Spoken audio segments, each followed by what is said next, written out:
What's up, Richard Timmons here.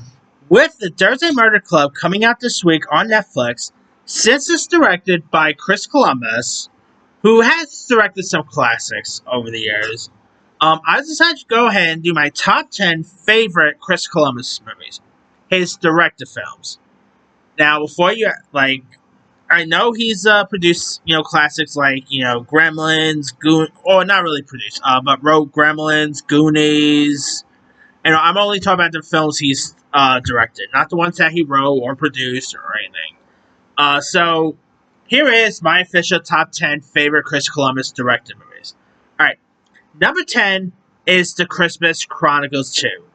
Now, it's not as good as the first Christmas Chronicles, but I think the sequel was pretty decent.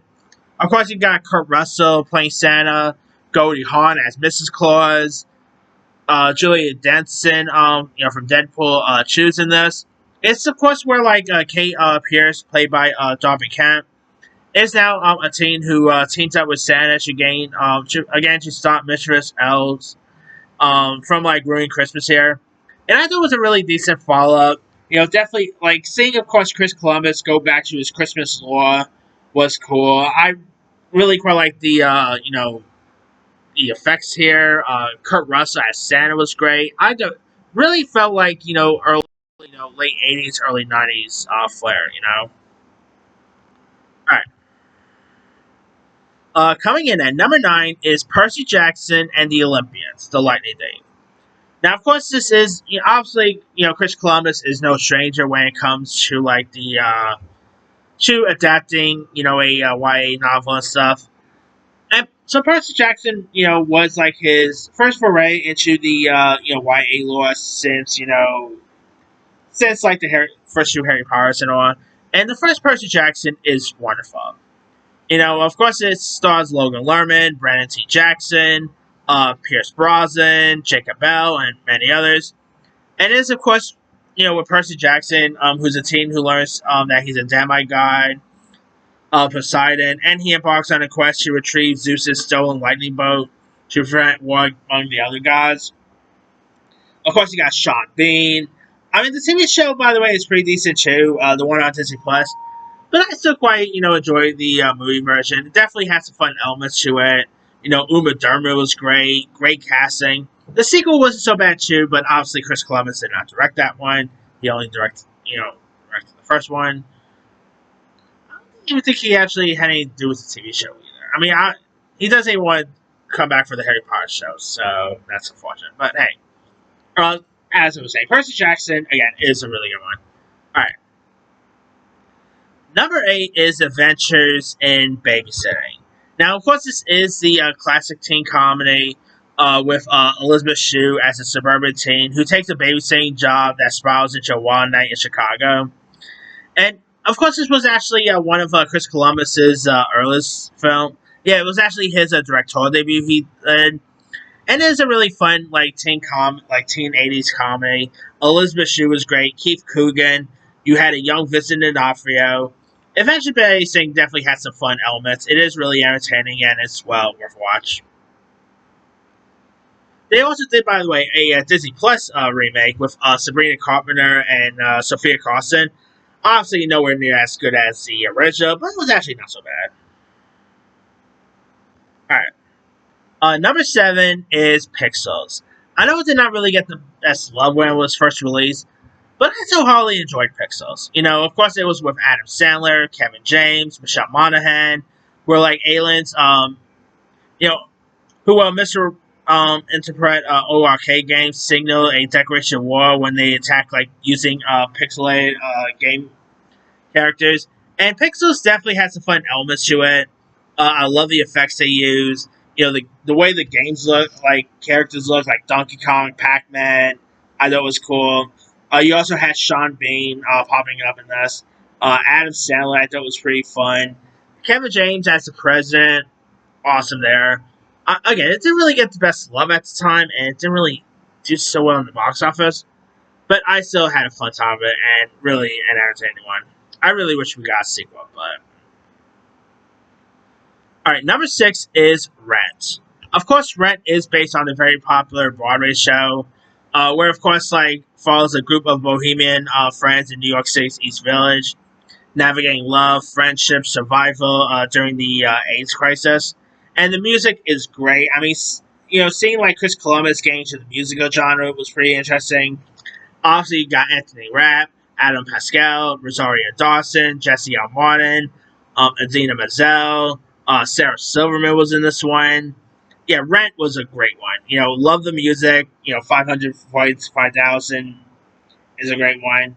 I mean, I have, of course, a little bias with Rent because, my I actually video was like a videotaper for my school when they were putting on a Rent play, so I have a little soft spot for the Rent movie as well. But yeah, Rent is a really good one. If you guys haven't seen it, highly recommend that one. All right, number 5 is Harry Potter and the Chamber of Secrets. Of course, this is the follow up to Sorcerer's Stone, which I'll talk about here in a bit. Where of course like a mysterious force threatens students with purification, and of course you got Jason Isaacs as Lucius Malfoy, Toby Jones as Dobby the house elf. I mean, of course, like this was Chris Columbus's last foray into the Harry Potter world, and he did a great job with the sequel. Obviously, other directors who will go on to direct the other ones includes Alfonso Cuarón, David Yates, and many others. But yeah, Chamber of Secrets is a really great one. I really, you know, love the core of it. Seeing like Harry, Ron, like this movie, of course, came out like a year after the first one, and it's probably not as good as the original.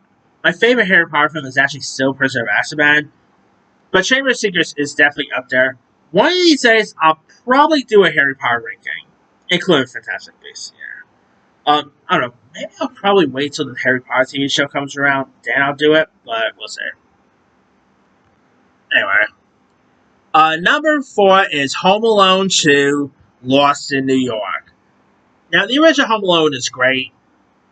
The second one definitely had some fun elements to it. I'm obviously a little biased because it's set in New York City, and well, I'm from New York, and all. Of course, you got Macaulay Culkin, who accidentally boards a flight to New York while his family heads to Florida for Christmas, and he has a fun cameo. You had Donald Trump as a cameo. Excuse me, sir, where's the lobby? Down to Lahore, to the left. Uh, I mean, I'm not trying to get political here, but you guys know that he actually forced his way into this cameo. Like the reason for Trump's little cameo in this is he pretty much made him a he pretty much said that if you want to like film in my hotel, I gotta have a cameo. So yeah, I mean there was actually some foreign countries, by the way, like international countries that even cut that cameo out, which anyway. But yeah, Home Alone 2, that aside, I still love Home Alone 2. Definitely is just as fun as the original. Definitely the last great Home Alone movie, in my opinion. It's just, I love watching this during the Christmas time. It's just a really great one. Alright. Number 3 is Mrs. Doubtfire. Of course, starring the late, great Robin Williams, Pierce Brosnan, Sally Field, Matilda herself, Mara Wilson, Harvey Frosting. Of course, here you got Robin Williams, R.I.P. Robin Williams. It's crazy to believe this is actually the 11th year of Robin's passing. I still remember, I didn't really do YouTube at the time. I didn't really start doing like YouTube videos in 2018. But man, I still remember that one day when Robin's passed, I was really shocked. Like, yeah, I've always loved Robin. Whether it's like Mrs. Doubtfire, whether it's Aladdin, like he was just a comedy legend. And this is definitely his top tier best work too. Of course, here you got Robin Williams, who plays a struggling actor and a divorced father, who disguised himself as a nanny to spend time with his kids, and it's just really heartfelt. One of the most iconic Robin Williams movies of all time. Definitely is hilarious throughout. One of Chris Columbus's top tier films. It's just such a really great one. Anyway, coming in at number 2 is Harry Potter and the Sorcerer's Stone, or as they call it, the Philosopher. I just call it the Sorcerer's Stone. Now, of course, this is the first installment of the Harry Potter franchise, and I just love that original Harry Potter movie. It's just a lot of fun. Really so iconic. The John Williams theme. I hope when that Harry Potter show do come out, like they don't really have to if they don't want to. I really do hope they include the John Williams theme. I mean, just like Superman, Jurassic Park, and whatever. That theme is just so sentimental with the Harry Potter lore. I mean that I every time I rewatch the Harry, like instead of even just watching the Harry Potter franchise, sometimes I always just like hearing the theme. I mean, I don't know what is it. The theme just gives you some really fun chills. And of course, obviously, you got some great characters here. Dan Radcliffe, Rupert Grint, Emma Watson. As Harry, Ron, and Hermione. Richard Harris as Dumbledore. Alan Rickman as Snape. I mean, everything about the original is just really unique, really magical, and it's just. I always do love the troll scene, the three-headed dog. Like I always love those effects they use on those characters. I wonder if the troll and the three-headed dog is going to be used in the new one. I mean, you can't have a Harry Potter show without. If you want to start with the Harry Potter Sorcerer's Stone one, you gotta have that troll and the three-headed dog in there. Like I wonder how they're gonna do that in a new version. But anyway. Alright, and my number one favorite Chris Columbus movie of all time is none other than the original Home Alone. I mean, it's just one of the top tier Christmas movies of all. Probably my favorite Christmas movie of all time. It's a Christmas movie I watch around every holiday. Never get bored of it. Macaulay Culkin trying to protect his house from Harry and Marv is just always great. Speaking of John Williams, you got the John Williams theme as well. It's just so terrific. It is beautiful to watch. Obviously, Macaulay Culkin, Joe Pesci, Daniel Stern, Catherine O'Hara, John Hurd. What's not to love about the original Home Alone? I mean, the first two Home Alone movies are just unique. They are just wonderful Christmas movies to watch. I just love watching them every Christmas time, and yeah, definitely Chris Columbus's top tier movie there is. But that's pretty much it. Here is my quick rundown. Number 10, The Christmas Chronicles 2. 9, Percy Jackson. 8, Adventure Babysitting. 7, Pixels. 6, Rent. 5, Harry Potter and the Chamber of Secrets. 4, Home Alone 2. 3, Mrs. Doubtfire. 2, Harry Potter and the Sorcerer's Stone. And number 1 is Home Alone. Now there's other ones that he's directed. Let's see. Only the Lonely with the late great John Candy. Let's see what else. 9 Months with Julianne Moore and Hugh Grant. That's a pretty good one. Stepmom with Julia Roberts and Susan Sarandon. Another Robin Williams classic, Bionicle Man. Not as classic as Mrs. Doubtfire, but it was okay. The Hayden Panettiere classic, I Love You, Beth Cooper. I mean, he's also produced stuff too. He did actually produce some of the other Harry Potter movies. He was actually a producer on Fantastic Four. I mean, he's Chris Columbus is always the man. And I mean, this is actually the better person with the name Chris Columbus in the title. And I mean, this is my Chris Columbus in my opinion. Anyway, I forgot he was an executive producer on The Lighthouse. Wow. I totally forgot he was an executive producer on that. Anyway, let me let you guys. What are some of your favorite Chris Columbus movies? Drop a comment below. Don't forget to like, subscribe, hit that bell for notification. This is Timmy signing.